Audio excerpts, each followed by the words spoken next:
In this video, we're going to do hydrolysis exam-style questions. I'm going to take a really complex molecule and put it through sodium hydroxide, just hydroxide ions, and then we're going to look at putting it with acid and then putting it with a specific acid as well. So there'll be 4 types of questions. Now remember, this is an exam-style questions video, so you can do this question before I do. Just pause the video. So let's look at our really complex molecule. So we've got a polyamide here. You can see there's an amide here. See there's an amide down here, and there's an amide that's making it into a polymer across the top here. Let's make ourselves some space and remind ourselves what we're doing it with. We're doing it with aqueous sodium hydroxide. Okay, so we're going to hydrolyze this. Now, first step is to break all of the amide bonds. So there's an amide bond here.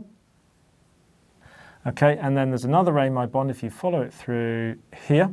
There's your amide. Right, we'll break that bond as well. And there's another amide here, and we'll break that bond down there. Let's do that. So we've broken every single amide bond, okay? And then from there, we are now going to add the water. So let's remind ourselves, we've got water here, we've got sodium hydroxide. We're doing the water first. So every single time we break an amide bond, we add an OH back to make the acid and an H to complete the amine. So let's do that now. Okay, and let's go across and do exactly the same thing, okay, here. And lastly, let's do the same thing down here and here. So we've put that OH and we've increased the H's on there. Now, this question asks about the organic compounds. So you wouldn't get any marks for this because it's not an organic compound, but you would get for the rest. Now, let's do the next step. The next step is to say, we added the water to hydrolyze it. We now need to know what happens when you add sodium hydroxide. So if you remember from the previous video or from your lessons, the OH here will donate its proton. That proton will react with the OH to create water, and then the sodium replaces the H+. Let's show that now. Okay, so we've done that, and you've got this carboxylate and this sodium ion here bonded in an ionic bond. Remember, this makes this have a higher melting point than it normally would because it's now got an ionic bond within it. Now, if we look from this point and we say, right, let's change it slightly. So that's our first question done, and this is what you would do if it was sodium hydroxide. But let's change that sodium hydroxide, just change it so it becomes hydroxide ions. Notice that my sodium ions have disappeared. Okay, so and down here, just OH minus. So it's really, really important that if you're doing this and you notice the difference between sodium hydroxide and hydroxide ions. Let's move on to our third question. And our third question is going to be hydrolysis of this, okay, but this time with aqueous hydrochloric acid. Now what I've done is to save time is I've taken you back to me having added the waters in. So the waters have already been added, we've broken it up. Now we just need to see how it reacts with the aqueous hydrochloric acid.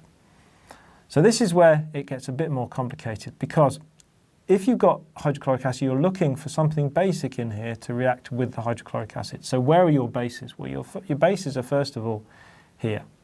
Okay, you've got a lone pair of electrons on there.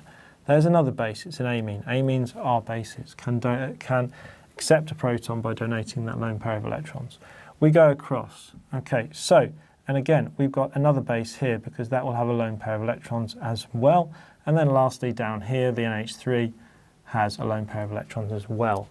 Okay, so I'm going to change all of those. Now, the important thing is you're doing it with hydrochloric acid. So not only do you have to add the proton, you have to balance out the positive ion that you make with the chlorine, the negative chlorine. And we do it like this. So first of all, let's do it. So here you can see I added a hydrogen because this is a base. It accepted that proton. That became plus, and therefore that was balanced out by the Cl minus. And the same thing happened here. I added a proton, balanced out by the Cl minus.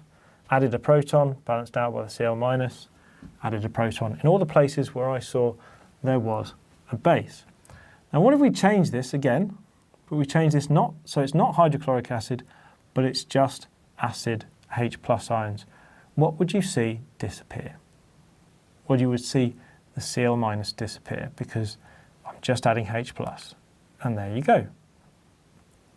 Okay, and that would be all of it. So you can see clearly here we've gone through 4 different examples, and hopefully you should be able to do it in the future.